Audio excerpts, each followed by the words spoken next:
Hello dear students, welcome back to the channel, welcome back to the class.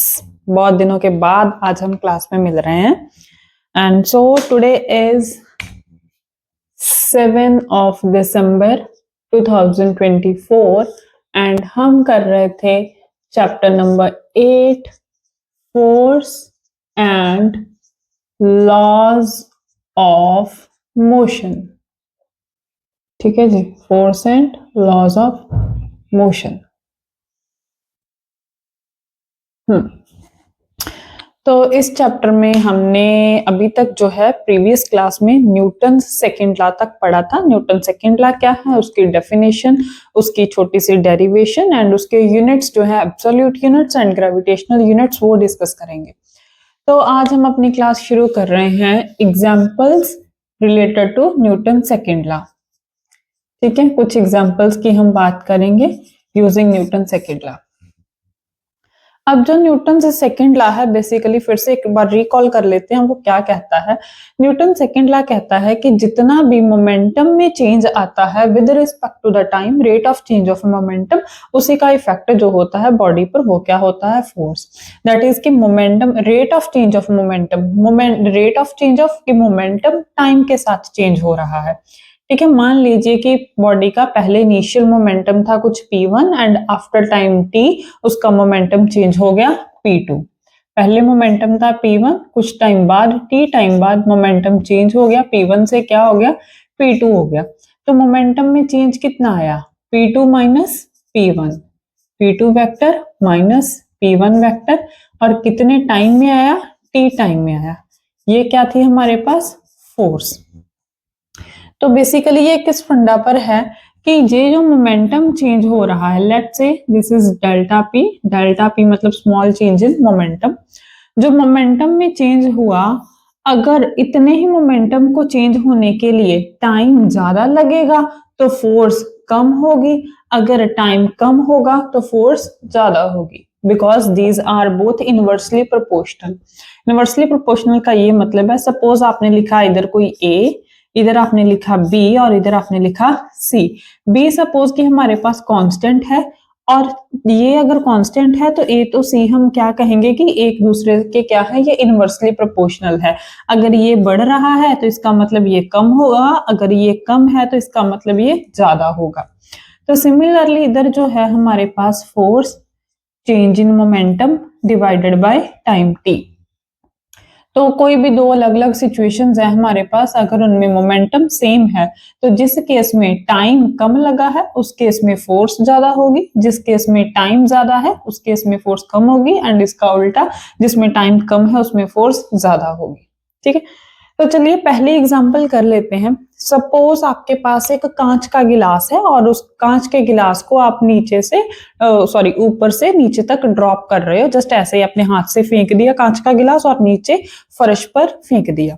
अब suppose दो case हैं, एक तो नीचे है हमारे पास सीमेंटेड फ्लोर और दूसरा है हमारे पास नीचे क्या है, सैंड है, बहुत सारी जो सैंड का ढेर है। ठीक है, अब जब सीमेंटेड फ्लोर पर आपका ग्लास गिरेगा तो क्या होगा उस ग्लास का, वो टूट जाएगा। ठीक है, लेकिन जैसे ही वो मिट्टी के ढेर पर या रेत के ढेर पर, सैंड के ढेर पर गिरेगा तो क्या होगा उस गिलास का, वो टूटेगा नहीं। तो इन दोनों केसेस में बेसिकली हुआ क्या, जब गिलास, कांच का गिलास सीमेंटेड फ्लोर पर गिरा तो जैसे ही वो सीमेंटेड फ्लोर पर गिरा, जैसे ही उसने सीमेंट को टच किया, फ्लोर को टच किया, एकदम से जो है उसका मोमेंटम चेंज हो गया। एकदम से मतलब कि उसको टाइम बहुत कम लगा, बॉडी आ रही थी, उसकी कुछ वेलोसिटी थी, लेकिन जैसे ही उसने टच किया एकदम से उसकी जो वेलोसिटी थी सारी की सारी एकदम से जीरो हो गई, उसका मोमेंटम चेंज हुआ एकदम से, मतलब कि टाइम बहुत कम था तो फोर्स ज्यादा लगी, ज्यादा फोर्स लगने की वजह से जो ग्लास था वो ब्रेक हो गया। Similarly in the second situation, second case में क्या था कि हीप ऑफ सैंड, की जो सैंड का ढेर है, रेत का ढेर है, उस वहां पर हमने ग्लास फेंका। जब रेत के ढेर पर ग्लास फेंकेंगे तो क्या ग्लास एकदम रुक जाएगा, नहीं, एकदम नहीं रुकेगा, वो थोड़ा सा रेत के अंदर भी चला जाएगा। जैसे ही रेत को टच करेगा थोड़ा सा वो रेत के अंदर चला जाएगा, डाउन चला जाएगा, कि रुकने को उसको थोड़ा टाइम लगेगा, वो एकदम से नहीं रुकेगा, एकदम से उसकी वेलोसिटी जीरो नहीं होगी, एकदम से उसका सारे का सारा मोमेंटम चेंज नहीं होगा, मोमेंटम को चेंज होने के लिए थोड़ा टाइम लगेगा। ठीक है, तो वो जो टाइम लग रहा है उसकी वजह से उसको फोर्स कम लग रही है, फोर्स कम की वजह से ग्लास जो है वो ब्रेक होने से बच जाता है। सिमिलरली ये क्वेश्चन भी आ सकता है आपको कि कोई कोई पर्सन है, अगर वो ऊपर से अपना टॉप फ्लोर से नीचे सीमेंटेड फ्लोर पर गिरता है तो वो इंजर्ड हो सकता है, लेकिन अगर वो हीप ऑफ सैंड पर गिरे तो इंजर्ड नहीं हो सकता। तो सिमिलर आप यही जो केस है सेम, अगर वो सीमेंटेड फ्लोर पर कोई पर्सन गिरता है तो उसका मोमेंटम एकदम से चेंज होता है, जिसकी वजह से टाइम कम और फोर्स ज्यादा लगती है और person can be injured. And in the second case, in the heap of sand, जब वो कोई आदमी रेत के ढेर के ऊपर गिरता है तो उसको जो है वेलोसिटी एकदम से उसकी जीरो नहीं होती, मोमेंटम चेंज होने को थोड़ा टाइम लगता है, टाइम ज्यादा लगा तो इंसान के ऊपर फोर्स कम लगी, जिसकी वजह से उसको इंजरी नहीं हुई। ठीक है जी।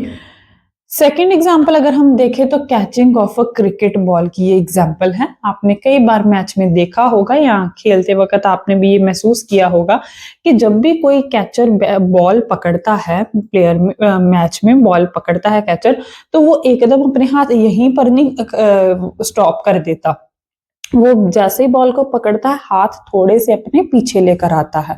ऐसा क्यों होता है? अगर वो यहीं पर बॉल पकड़े, यही बॉल आई, यहीं पर उसने बॉल पकड़ ली, हाथों को पीछे नहीं लेकर आया, इधर ही स्टॉप कर दिया, इधर ही स्टॉप कर दिया, बॉल की वेलोसिटी एकदम से क्या हो गई? जीरो। इस पॉइंट पर तो बॉल की कुछ वेलोसिटी थी, लेकिन जैसे ही हाथ में बॉल आई एकदम से बॉल की वेलोसिटी जीरो हो गई।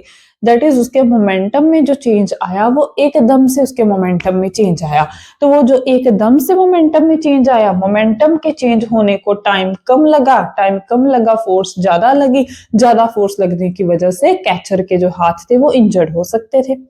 लेकिन अब दूसरा केस क्या है कि जैसे ही वो बॉल आई तो वो कैचर क्या करता है, वो इधर ही अपने हाथ नहीं रोकता, वो हाथों को पीछे ले जाता है। तो हाथों को पीछे लेकर जाने के पीछे क्या मकसद है? जैसे ही यहाँ पर बॉल आई उसकी कुछ वेलोसिटी थी, लेकिन एकदम से उसकी वेलोसिटी चेंज जो है, एकदम से उसकी वेलोसिटी जीरो नहीं हुई, वेलोसिटी को चेंज होते होते जीरो होते होते थोड़ा टाइम मिल गया। तो मोमेंटम जितना भी चेंज हुआ उसको टाइम ज्यादा मिला, टाइम ज्यादा लगने की वजह से फोर्स कम लगी, फोर्स कम लगने की वजह से जो कैचर के हाथ थे वो इंजर्ड नहीं हुए। ठीक है, तो ये कुछ एग्जांपल्स थी हमारी Newton second law of motion की, जो कि हमको आराम से डेली लाइफ में देखने के लिए मिल जाती है। Now come to the Newton's third law of motion. Yes, now the next is Newton's third law of motion. Newton's third law of motion. It states that whenever two objects interact with each other, suppose this is object 1 and this is object 2. Whenever two objects interact with each other, force exerted by first on second is known as action, and force exerted equal and opposite force exerted by second object on first is called reaction. ये कहता है हमारा Newton's का third law of motion कि जब भी कोई दो बॉडीज आपस में इंटरेक्ट करती हैं तो जो फोर्स पहली बॉडी की तरफ से दूसरी बॉडी के ऊपर लगाई जाती है उसको हम कहते हैं action, and same and equal and opposite force, action जो था वो इस साइड लग रहा था लेकिन जो रिएक्शन है वो इस साइड लग रहा है, so opposite. So same equal and opposite force जो है वो लगाई जाती है सेकंड ऑब्जेक्ट से फर्स्ट ऑब्जेक्ट के ऊपर, उसको हम कहते हैं reaction. So action and reaction are always equal, ये दोनों क्या होते हैं? इक्वल होते हैं, एंड ये दोनों अपोजिट होते हैं, और ये सारी ही उन दो बॉडीज के बीच में लगते हैं जो आपस में इंटरेक्ट कर रही होती हैं। ठीक है, इक्वल एंड अपोजिट होते हैं। लेकिन एक मेन पॉइंट आ जाता है कि क्या ये दोनों एक दूसरे का इफेक्ट कैंसिल करते हैं या ये कैंसिल आउट कर देते हैं एक दूसरे को? तो ऐसा नहीं होता। सपोज आप देखो ये एक टेबल है सपोज, और इस टेबल के ऊपर हमने ये बॉक्स रखा है, ठीक है, टेबल के ऊपर ये बॉक्स रखा है। तो बॉक्स जो है वो फोर्स लगा रहा है टेबल के ऊपर, जो कि एक्शन हो रहा है, और वो हो रहा है डाउनवर्ड। एंड ये जो टेबल है ये इस बॉक्स के ऊपर इतनी ही फोर्स लगा रहा है सेम ए के कोरेस्पॉन्ड, एंड इसको हम कहते हैं आर रिएक्शन। अब जो जे एक्शन है वो किस पर लग रहा है? एक्शन लग रहा है टेबल के ऊपर, लेकिन रिएक्शन लग रहा है बॉक्स के ऊपर। तो ये एक्शन और रिएक्शन है, ये डिफरेंट डिफरेंट ऑब्जेक्ट्स के ऊपर लग रहा है, ये सेम ऑब्जेक्ट के ऊपर नहीं लग रहा। ये जो रिएक्शन है ये बॉक्स के ऊपर लग रहा है, और ये एक्शन जो है ये टेबल के ऊपर लग रहा है। तो ये डिफरेंट डिफरेंट ऑब्जेक्ट्स पर लग रहा है, इसलिए ये दोनों एक दूसरे को कैंसल नहीं करते हैं, ठीक है। तो नेक्स्ट आइए आप, examples of Newton's third law of motion. Newton's third law of motion के अगर हम डेली लाइफ में एग्जाम्पल देखें तो वो क्या आएंगी, कि कैसे एक्शन और रिएक्शन हमारे लिए हमारे डेली लाइफ में काम आता है। आपने अगर स्विमिंग कभी की हो, या स्विमिंग करते हुए किसी को देखा हो टीवी वगैरह में या फिर रियल लाइफ में, तो स्विमर्स कैसे करते हैं मूव, अपने हाथ से जो है वो पानी को पीछे की ओर धकेलते हैं, ठीक है। अब स्विमर जो वाटर के ऊपर फोर्स लगा रहा है वो क्या है? एक्शन, वो पानी को पीछे की तरफ धकेल रहा है।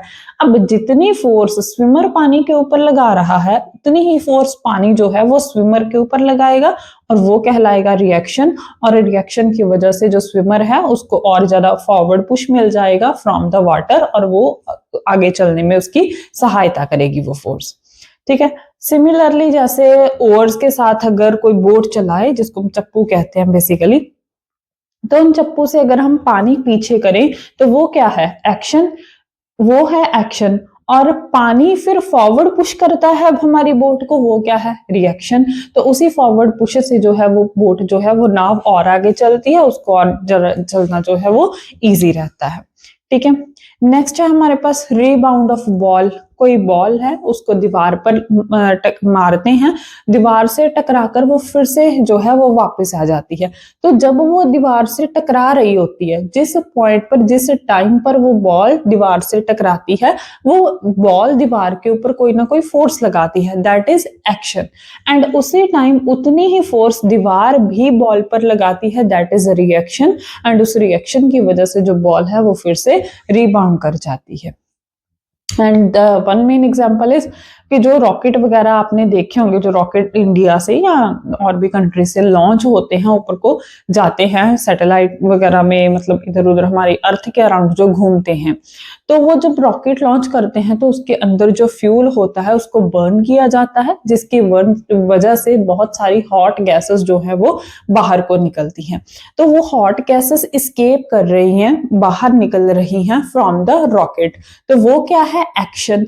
लेकिन जैसे ही वो बाहर निकल रही हैं, वो काफी ज्यादा फोर्स से बाहर निकल रही हैं, एक्शन है, तो वही जो फोर्स है वो रॉकेट के ऊपर भी इक्वल एंड अपोजिट फोर्स लगा रही होती है उस time, that is the reaction of the gases.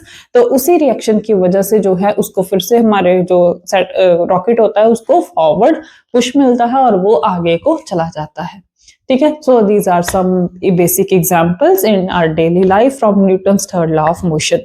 तो इसी हिसाब से जो हमारा जो चैप्टर है वो कंप्लीट है। इसके आगे जो एक्सरसाइज के क्वेश्चंस है वो हम करेंगे नेक्स्ट लेक्चर में। Okay, take care.